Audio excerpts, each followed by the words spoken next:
Salut, c'est Agathe. Je vais te présenter aujourd'hui une vidéo manifestation pour changer le concept de soi, changer ton identité et comprendre que ce que tu penses être n'est pas la réalité et que donc du coup, comme ce n'est pas la réalité, tu peux modifier ce que tu penses être. Donc, qui suis-je? Ce que tu crois être. Donc depuis que tu es né, je vais t'expliquer avec un petit bonhomme ce que tu crois être. Donc là, c'est le moi actuel. Donc, de quoi est composé le moi actuel? On va faire le bonhomme. Il est composé de 3 éléments. Hop, un petit yeux et une bouche quand même. On va dire qu'il est heureux, voilà, tout va bien. Donc, il est composé de 3 éléments. Les croyances innées, tout ce qu'on a, on se trimballe dans l'ADN du transgénérationnel, des mémoires familiales, et si on y croit, aux vies passées.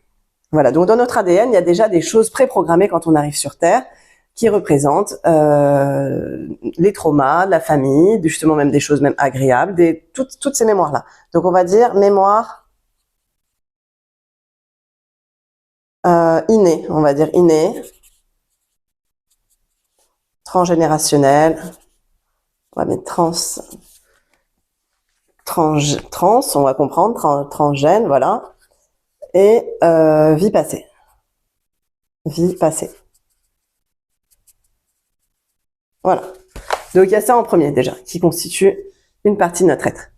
La deuxième chose, qu'est-ce que c'est? Les mémoires acquises. Mémoires acquises par le milieu. J'ai marqué le milieu de naissance. Voilà, mémoire acquise, milieu de naissance et expérience de vie.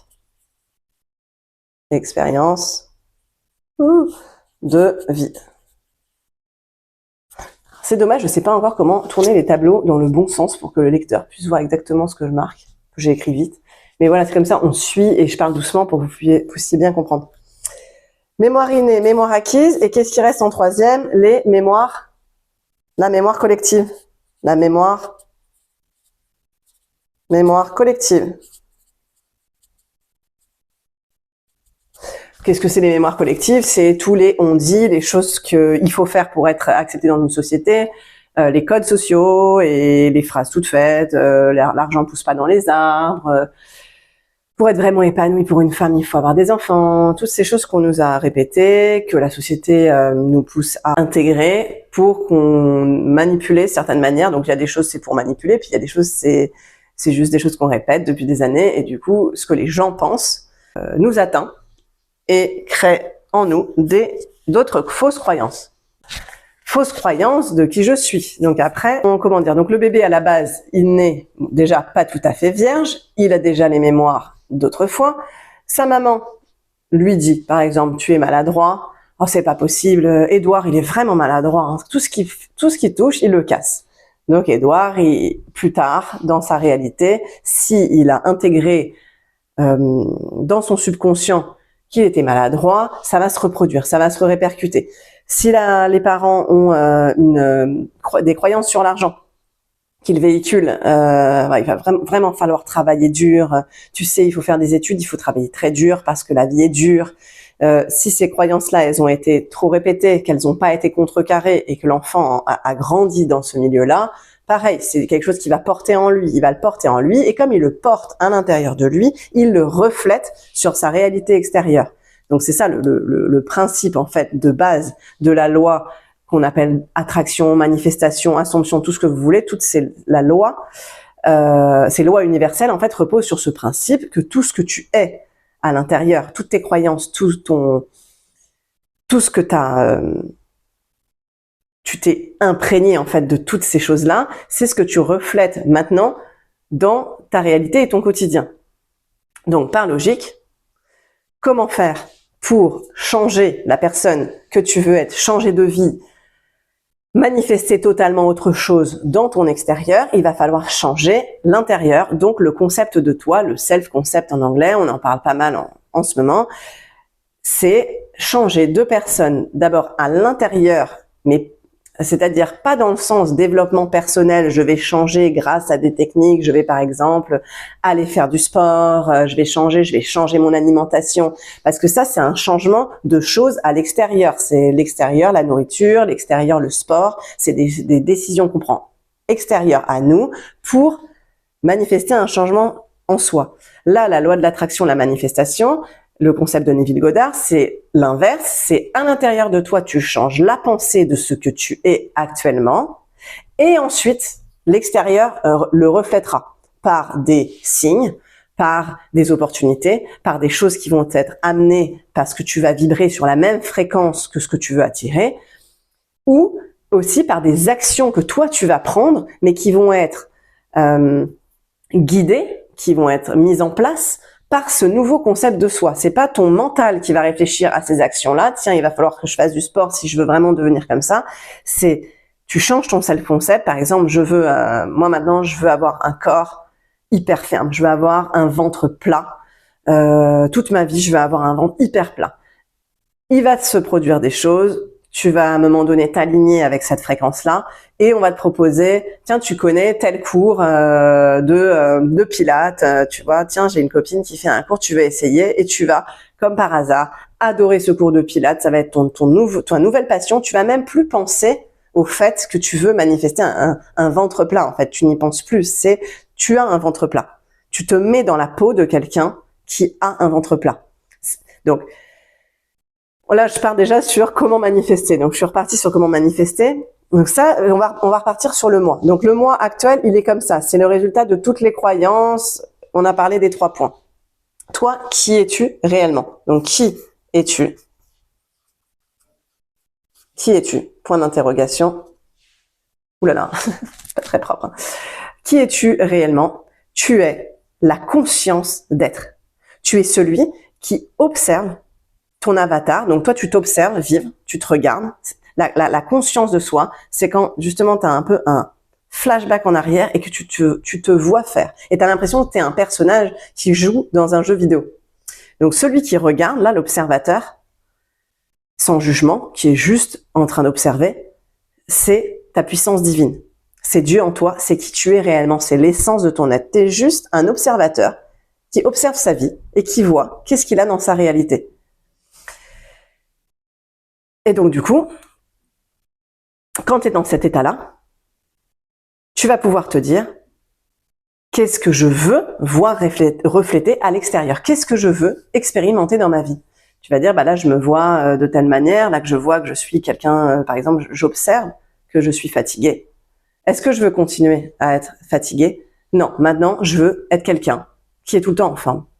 Donc, je suis, la présence je suis, n'est plus cette personne-là, on n'est plus à ce moment-là dans le moi actuel, on est dans un nouveau moi. Donc là, nouveau, je prends une autre page. En fait, toi, tu n'es rien de plus que la conscience. T'as pas de jugement. Ça, c'est ton moi actuel. Et si tu as décidé d'avoir un moi du futur, ton moi, il va pas changer. Tu es toujours le même observateur. Qui es-tu? Tu es celui qui observe. Donc là, tu es celui qui observe le moi que tu veux devenir. Et tu vas tout de suite l'intégrer en fait. Donc je vais te réexpliquer. Donc le moi du futur, tu veux qu'il soit, on va changer les croyances. Donc on va travailler sur le transgénérationnel, on va travailler sur les croyances qu'on a eues depuis qu'on est enfant et sur la croyance collective. Donc moi maintenant, je vais décider que je suis qui je suis aujourd'hui et donc on change tout ce qu'on veut voir apparaître dans notre vie. Donc je suis à droite. Qu'est-ce qu'on veut être, par exemple? Je suis confiant. Au lieu d'être timide, moi je me vois en ce moment comme timide. L'observateur voit son être dans la réalité pour l'instant qu'il a créé, être timide et mal à l'aise. Le moi du futur, il veut être confiant. Entre le moi actuel et le moi du futur, on va trouver toutes les caractéristiques qu'on veut changer. Et on va commencer, voilà, à indiquer autour de ce nouveau petit bonhomme les choses que je veux changer au niveau de qui je veux être dans l'essence. Donc du coup, voilà, on change toutes les choses. On va lister. Vous allez faire une liste. Ça va être le premier exercice, en fait, de faire une liste de votre nouvelle identité. Qui je suis maintenant. Est-ce que je suis toujours, par exemple, moi je vais prendre chez moi, il y a 2 ans, j'étais Agathe, maman de 2 enfants, qui est fatiguée, qui ne trouve pas sa voie pour l'instant et cherche encore qui elle est. Agathe qui est un petit peu enrobée et qui a des problèmes avec l'alimentation. Voilà, ça c'est des choses auxquelles je m'étais identifiée. Je me disais voilà, moi j'ai des troubles alimentaires, moi je suis quand même, je sais pas trop me décider, je suis indécise sur ce que je veux faire. Je suis une maman qui est comme ci, qui est comme ça. C'est ce que je m'étais mis dans la tête par rapport à toutes les croyances que j'avais autrefois. Et donc je décide de changer. Maintenant, je suis Agathe qui est riche. Je suis Agathe qui est patiente avec ses enfants. Je suis Agathe qui a un corps en forme et dynamique. Je suis Agathe qui est fière de ce qu'elle est. Donc voilà, on change le je suis. Le je suis change. Donc du coup, qui vous êtes, c'est pas qui vous êtes actuellement. Qui vous êtes, c'est juste l'observateur. C'est ni le soi du futur, ni le soi du passé, c'est juste et c'est pas le soi du présent qui est là dans l'avatar de ce qu'on vit tous les jours. C'est la présence d'être. Donc du coup, vous pouvez tout changer. Vous pouvez tout changer. Vous pouvez changer ce moi du présent et qui va se refléter dans le moi du futur. Et tout ce que vous allez changer dans votre identité, ça va complètement changer à l'extérieur votre vie actuelle. Vous allez devenir le moi du futur au fur et à mesure, à force que votre fréquence se soit alignée justement sur votre moi du futur. Je vais poser ça. Ce qui va se passer, si on travaille le self-concept, du coup, on liste, vous allez faire 2 figures comme ça, ce qui vous dérange pour l'instant dans votre vie. Premièrement, on va faire qu'est-ce qui vous dérange. C'est plus facile en fait de partir de ce qu'on n'aime pas pour pouvoir trouver ce qu'on veut devenir. Parce que si comme ça je vous dis qu'est-ce que vous voulez devenir, il y a de fortes chances au début pour que vous vous disiez je sais pas trop, quel concept de moi je veux être, je sais pas trop la personne que je veux être. Donc la première étape déjà, ça va être de définir ce que vous aimez pas. J'aime pas par exemple remettre les choses au lendemain. J'aime pas par exemple être un suiveur au travail et me sentir, j'aimerais être un leader et là je me sens suiveur par exemple. Voilà, on va prendre des exemples de choses comme ça que vous n'aimez pas chez vous, vous aimeriez changer ou que vous n'aimez pas chez vous ou vous voulez changer dans votre vie. On va les remplacer par la nouvelle personne que vous voulez être. J'espère que je suis claire, je pense que je répète à peu près les mêmes choses depuis tout à l'heure, mais c'est pour bien que ce soit imprégné. Donc du coup, qu'est-ce que je veux être maintenant? Je veux être sûr de moi. Qu'est-ce que je veux être maintenant? Je veux avoir des amis sur qui compter. Je veux me faire un réseau d'amis fiables. C'est très important pour moi. Voilà, par exemple, quelqu'un qui sent effectivement qu'il a besoin d'avoir un réseau d'amis qui le soutiennent, que pour l'instant il se sent seul, il peut se dire, là, mon nouveau moi va avoir au moins 5 amis sur qui compter, des super amis dans sa vie, qui l'enrichissent au quotidien. Et du coup, voilà, ça peut être par exemple une décision que vous prenez dans le nouveau concept de soi. Donc du coup, c'est des décisions que vous allez prendre, et après ce qu'il va falloir, une fois que vous avez déterminé, listé tout ce que vous voulez être sur différents plans, vous pouvez prendre le plan financier, le plan du travail, le plan amical, le plan familial, le plan relationnel amoureux, la santé. Vous prenez plusieurs comme ça sujets et du coup vous redéfinissez la personne que vous voulez être par rapport à ces sujets-là. Qui suis-je? Ça reste toujours la même chose. Je ne sais pas si du coup vous avez compris, le qui suis-je, c'est toujours celui qui observe cette personne changer.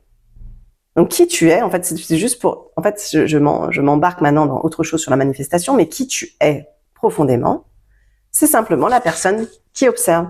Donc tu n'es pas, je sais pas, je vais t'appeler toujours Édouard, tu n'es pas Édouard, là, qui regarde la vidéo, qui n'a, je sais pas, peut-être que 20 € sur son compte, qui se sent fatigué, qui a pas d'amis, qui procrastine toute la journée, qui ne sait pas qu'est-ce qu'il veut devenir dans la vie.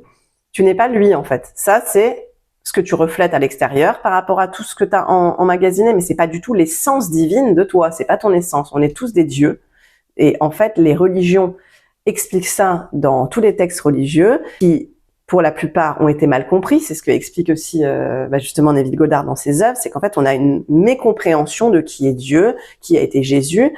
Et Dieu, finalement, c'est ce qu'on nous explique, il est en nous. C'est pas forcément que Dieu, il est à l'extérieur et il est en nous, dans toutes nos cellules, il nous regarde et tout ça. C'est juste que c'est une présence qui est en toute chose qui n'a pas de jugement, qui est juste là, c'est une force qui fait que ce que tu vas vibrer, être, va se refléter à l'extérieur.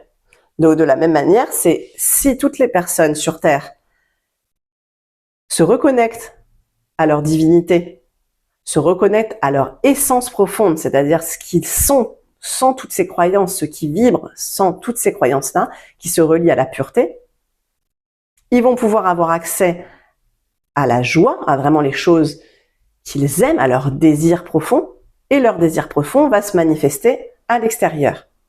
Et si chaque personne manifeste à l'extérieur ses désirs profonds, sa joie, est-ce que vous imaginez comment la conscience collective peut changer, comment le monde peut changer? Donc finalement, une des responsabilités qu'on a en tant qu'être humain, c'est retourner à l'essence de soi, retourner à qui on veut être. C'est pour ça qu'en fait, finalement, même dans le développement personnel, on dit toujours va vers ce que t'aimes, va faire ce que t'aimes. Ça en fait partie, en fait, de reconnecter avec sa divinité, l'intégrer, le croire et le manifester à l'extérieur. Ah oui, et du coup, avant de finir, ce que je voulais surtout vous dire, j'avais noté les phrases là de Neville Goddard que j'ai relevées dans la lecture des livres et qui me paraissent très importantes. Une phrase qu'on peut dire souvent, comme saint Thomas, c'est je crois que ce que je vois, ou voir, c'est croire. Ça, c'est ce qu'on nous a fait justement croire, c'est que la réalité, c'est ce que tu peux voir avec tes yeux physiques. Et du coup, tu vas pouvoir tirer des conclusions. C'est ce que la science, en fait, nous explique aussi. Notre société, elle est basée sur cette phrase-là. Voir, c'est croire. Et ben, toute la manifestation, et les enseignements de Neville Goddard, les enseignements de la Bible, parce que je prends Neville Goddard parce que c'est lui qui a vraiment, moi, changé ma manière de voir les choses, et du coup, ça m'a amené à m'ouvrir sur tout ce qui est manifestation et tout, mais c'est pas le premier qui parle de ça. Des textes anciens en parlent depuis des millénaires, d'autres personnes dans le milieu de la manifestation en ont parlé avant lui, c'est juste qu'effectivement, lui a été quand même très impactant à travers son œuvre, en tout cas, pour ma part. Et donc, lui dit dans son œuvre, l'inverse, ça va être l'inverse qu'on va devoir mettre en place maintenant, c'est croire, c'est voir. C'est-à-dire à partir du moment où tu crois que tu es telle énergie, tel concept, ça va se voir à l'extérieur.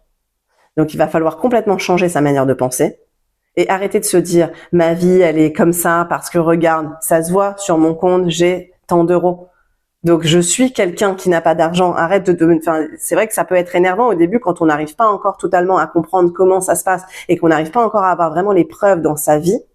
Ça peut être énervant parce qu'on se dit mais alors arrête avec tes trucs là de manifestation de machin. Moi ce que je vois en tout cas au quotidien, c'est qu'il me reste que 10 euros sur mon compte. Donc tout ça c'est du bullshit. Et en fait c'est justement parce que tu es ancré dans cette mentalité là de défense, d'autodéfense, et que tu veux encore t'accrocher à ta croyance en te disant bah c'est ce que je vois donc c'est ce que je crois, c'est là où il faut changer. C'est d'abord je vais essayer, de toute façon ça vous coûte rien du tout, ça vous coûte rien puisque pour l'instant déjà votre réalité ne vous plaît pas. Donc du coup il n'y a même pas à se poser la question, ça vous plaît pas, vous voulez changer ça. Donc pourquoi t'essaierais pas de voir les choses à l'envers? Donc maintenant on va voir les choses différemment, on va se dire croire c'est voir. À partir d'aujourd'hui je crois que je suis un homme riche, je suis riche. Je suis riche. Donc après, on va voir dans d'autres vidéos par quelle méthode nous pouvons changer notre self-concept. Mais déjà, avoir dans l'idée que avant d'avoir les méthodes, il faut savoir ce qu'on veut devenir. Parce que même si moi, je vous donne des méthodes, affirmation, scripting et tout ça, mais que vous réfléchissez pas à ce que vous voulez vraiment devenir, ça, c'est pas dans le bon sens. Donc déjà, on va travailler sur ce self-concept. Deuxièmement, alors voilà, je relis une citation de Neville Goddard, ne perdez pas de temps à essayer de changer l'extérieur, changez l'intérieur ou l'impression, c'est-à-dire la sensation, l'intérieur ou la sensation, et l'extérieur ou l'expression, tout ce qui va se manifester, s'occupera d'elle-même. Voilà, donc ça résume tout. Je vais arrêter cette vidéo ici. Je pense que vous avez compris le principe. Pour l'instant, les deux choses à faire. Vous revenez à ce que vous n'aimez pas chez vous, à votre moi du maintenant que vous voulez changer. Vous refaites un petit bonhomme comme ça, avec toutes les choses à changer. Vous refaites un nouveau bonhomme, avec toutes les choses que je souhaiterais voir dans ma vie et la manière d'être que j'aimerais changer dans différents domaines de ma vie. Déjà, c'est beaucoup plus clair. Et à partir de là, on va après utiliser des techniques de manifestation pour permettre à cette nouvelle identité de se refléter dans votre vie extérieure. Et déjà, vous pouvez commencer en vous disant simplement des affirmations. Je suis ce que vous avez commencé à bosser dans votre self-concept. Et après, on verra ensemble comment on se sert encore mieux des affirmations, créer ensemble des listes d'affirmations, même sur différents sujets, et vous piocherez dedans ce qui vous plaît le plus. Voilà, je vais m'arrêter là parce qu'après, ça peut durer des heures. Donc, on va rester sur ce self-concept. Redéfinissez maintenant votre self-concept et vous allez voir qu'une fois le self-concept changé, votre vie va changer. Bon, je vous fais des gros bisous. C'est passionnant tout ça et à une prochaine vidéo.